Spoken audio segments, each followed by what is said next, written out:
Before we jump into big game breakdown, a quick shout out to Amazon Prime. Last minute gifts, no problem. Prime's fast, free shipping keeps you covered. Wins delivered, it's on Prime. All right, let's go in chronological order, which means we get started with the Fiesta Bowl Thursday night. And a reminder that we will be live at the conclusion of Ole Miss and Miami. Here, youtube.com/cover3, then another instant reaction on Friday, where we will also be able to do a way too early preview for the national championship game. All right, Tom, Ole Miss, Miami, where would you like to start with this one? I will start where I think if Ole Miss wants to slow down the Miami offense and be able to get pressure on Beck and get home on Carson Beck, they have to win on first down, because first downs is where Miami has been excellent all season long on offense. They don't have a ton of explosive plays. They're not number one at like averaging yards per play on first down, but what they do is they don't lose yards. If you look at negative play rate, Miami's is the second best in the country on first down. The only team that's better is Army. And I can tell you right now, 75% of Army's first down plays are just a fullback dive into the A gap. So you're not going to lose yards on those very often. So Miami's actually dropping back and running actual offense, and they don't mess up. That gets themselves into good second and third down. It helps them stay on schedule. If you want to get after Carson Beck, I think in this matchup, if you're Ole Miss, you have to have them in third and long situations where it's going to take some time to develop. And if you're not, it's probably not going to be a great day for you defensively, which, I mean, honestly, not totally out of line with what we've seen from Ole Miss all year. They have not been an incredible defense. So that's the one thing that I think you have to really keep an eye on here. And another thing, maybe under the radar, where's this game being played? The Fiesta Bowl. Do we remember the turf? Oh, yeah. Oh, yeah. A very, very, very slippery surface in Arizona there. You see players falling down a lot. And guess what? Neither one of these teams are great at tackling. Period. Even on solid footing. Ole Miss's missed tackle rate ranks 72nd nationally. Miami's is 128th. So you might see some guys slipping and falling, leading to some explosive plays and hurting tackling even further. So that is definitely something to keep an eye on, in my eyes, in this matchup. I think whoever plays their game tempo-wise is likely to come out ahead. It's like who can dictate the terms and the tempo of the ball game. You know, if you're Ole Miss, I think you are looking to go fast, to wear those defensive linemen out. They don't substitute a whole lot. I know Lightfoot played well for them in a sub role in the game against Ohio State, but ultimately, like I think you need to wear down those guys from Miami by making them play a lot of snaps. Ohio State did not do that. Their snap count was in the 50s. If you're Ole Miss, you want that snap count in the 80s. Like those snaps kind of, 60 to 80, those are when your legs kind of go, right? Especially when you're playing with the intensity like a Bain and a Mesidor play with, which is a lot, right? Those are big bodies and they are going all out like all the time. I am curious. So Ole Miss got home a lot against the Georgia kind of guard center guard combo and created a lot of problems there. Yet I thought Georgia ran the football pretty effectively. If you're Georgia or if you're Miami, you're looking at it, you're saying, all right, we're a lot better there on the interior than Georgia is, mainly because we're not having to play a freshman instead of our all SEC center. Brockemeyer versus, yeah. Right. Yeah, exactly. So let's go ahead and keep doing that. We did a pretty good job of that against Ohio State, and Ole Miss's front is not Ohio State.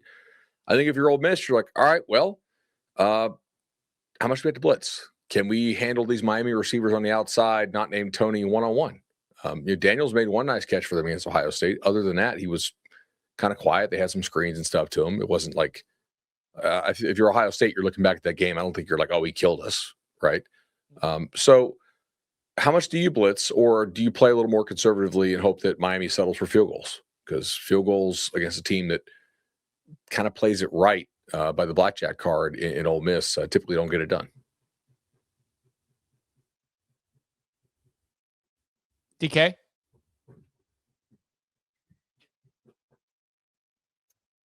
I agree with everything you guys assessed so far. I also wonder how Miami does. Their defense is awesome. They've been able to get after the quarterbacks. But mobile quarterback is the great neutralizer of great defenses and great pass rushes. And we just saw Trinidad Chambliss able to go off with a ton of effect against Georgia's defense. Kevin Jennings against SMU on one leg made a bunch of plays against this Miami defense. So to me, is how do they contain Trinidad Chambliss is huge.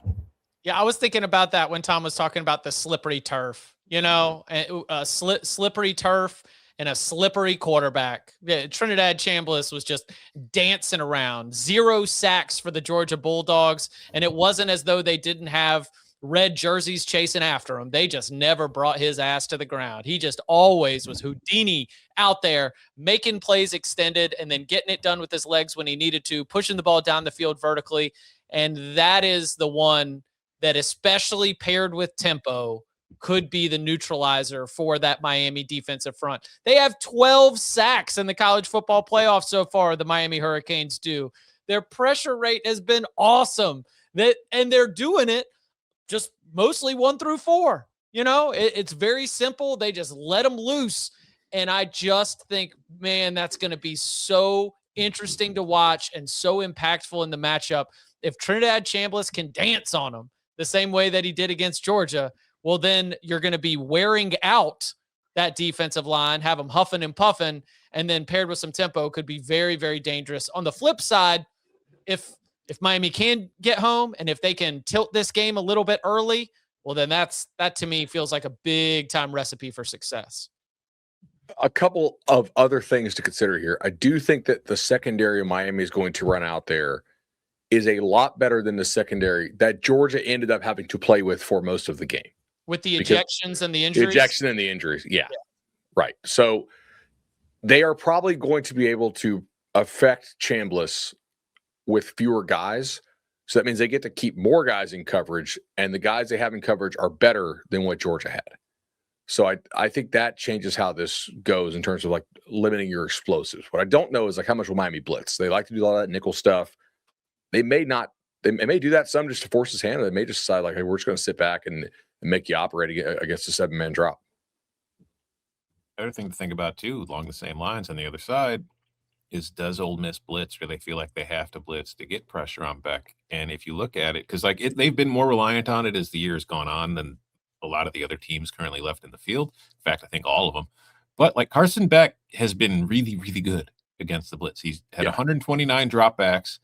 He's completing 73% of his passes, 15 touchdowns, and only 2 interceptions. His interception rate drops when he's blitzed. It's like when you get home with 4 and he starts to panic is when he makes the mistakes. If you blitz, he's actually pretty smart at seeing where it's coming from and knowing where he can get the ball out to get it done. So you have to get home if you blitz. And then another thing that we have to discuss, I mean, Miami's won 2 playoff games. Its offense has been ass in both of the games. Like, not just the Texas Tech game. If you look at their first 2 games, they're averaging 1.23 points per drive. They have a 35.4% success rate. They're averaging negative 0.05 EPA per snap, and they have an explosive passing rate of 4.3%. Those numbers along an entire season are Wisconsin. So Miami has won 2 playoff games playing like Wisconsin on offense. You can't play like Wisconsin on offense and win this game, because I think Ole Miss will be able to move the ball on you here. Like, I think they will be able to hit explosives. I think they will score points. You're going to have to score more than 20 points to win this game. Let's play the game. What would you sign up for right now? What's it going to take to win? Is Miami going to have to score 31? 27. Oh, 27? Yeah, jinx, Tom. Yeah, 27. Can Miami comfortably? Can Corey Heatherman? Right. Can he tell Mario, like, yeah, we can hold these guys to 24? I would say 24 with no short fields. Yeah, that's I think that's probably pretty doable. Because they have been ass, sure, but they've also taken care of the football, right? And they haven't had a lot of just like back-breaking, mind-numbing bad stuff. They've been pretty conservative because they've been able to be conservative. They've had, a pick 6. They've had some good defensive stops, obviously 10-3 in the very first game. We've talked a lot about sort of all the context that needs to be applied there, but we haven't seen anything that indicates like meltdown mode from Miami's offense either. They've gotten just enough, like the one long Mark Fletcher run that you need, the one play that you need on third down, or when they did some good fourth down calls, right? They got the ball near midfield. They've got the good call. It's like, all right, we're just going to get Tony to dance on them and just give them the throw to the outside where nothing bad can happen. It has been conservative for sure, but also benefited, I think, by the leverage of those games. They've also played Texas A&M, maybe one of the best defenses in the SEC, and Ohio State, one of the best defenses in the country. And there won't be as big of a challenge against Ole Miss. Not to say they're going to light them up, but I do think you should expect some more offense from Miami against this defense. Who's got the coaching edge? Well, I mean, Miami. Ole Miss's coaches have been flying back and forth to Baton Rouge all damn week. I think it's Miami. I think Dawson is a really good OC. In-game, like head coaching stuff, we don't really have a sample set on Golding. Defensively, like I think Golding's really good, and I think Heatherman's really good as well. So Golding did a good job for the most part whenever Kirby was up to his hijinks in that game of being able to, have the group not falling for it. I mean, obviously there was the one fake that was successful, but there was a lot of other stuff. The running the punt team on, the running back off. Mm-hmm. Like I thought that Golding, for being a first-time head coach, got some check marks from me in terms of sideline game day operation and not getting, tricked by Kirby when he was trying to do that. Kind of like, it was like he remember when Kirby tried to do it against Notre Dame too, and Freeman had him all dialed in on it. So that was, I think, a good sign for Golding to be able to pass that test. Last thing on Ole Miss tempo. Yeah. We saw this happen in the Orange Bowl, as I was pointed out. If you don't get first downs, all this, and Miami would love, if they get a couple 3 and outs, they could hold the ball 12 minutes out of the quarter. And we saw that with Oregon, Texas Tech. So there's something to keep an eye on when you go tempo. Got to get some first downs. And I know I said it kind of jokingly, but I do wonder, like the situation with Ole Miss's coaching staff, who are still having to go back to LSU for like transfer stuff and deal with all that, and then fly back to Oxford to go to practice. How does that impact you? it's probably not nothing. Well, I mean, we've got a couple that are leaving now, right? Mm-hmm. Charlie Weiss Jr. is going to stick around. Mm-hmm. Yeah. Right? Do we have the full roll call on who's leaving, who's going? Wasn't there like 5 that are leaving, or is it hard to keep track of? It's hard to keep track of. But I mean, here's the fact of the matter is Lane Kiffin was like, yeah, they can go, but Lane Kiffin had no idea that they would get this far. He did not think that they were going to get this far without him. And now he's like, well, shit. Either way, the winner here playing for the national championship is an amazing story. You've either got Pete Golding leading the Ole Miss team that Lane left with after the soap opera of the season, or you've got Miami, Mario Cristobal returning the program to where it wants to be, competing for titles, and the opportunity to play for it on your home turf in your stadium. I mean, from a storytelling perspective, there's no bad result here. So I'm very interested to see how it plays out.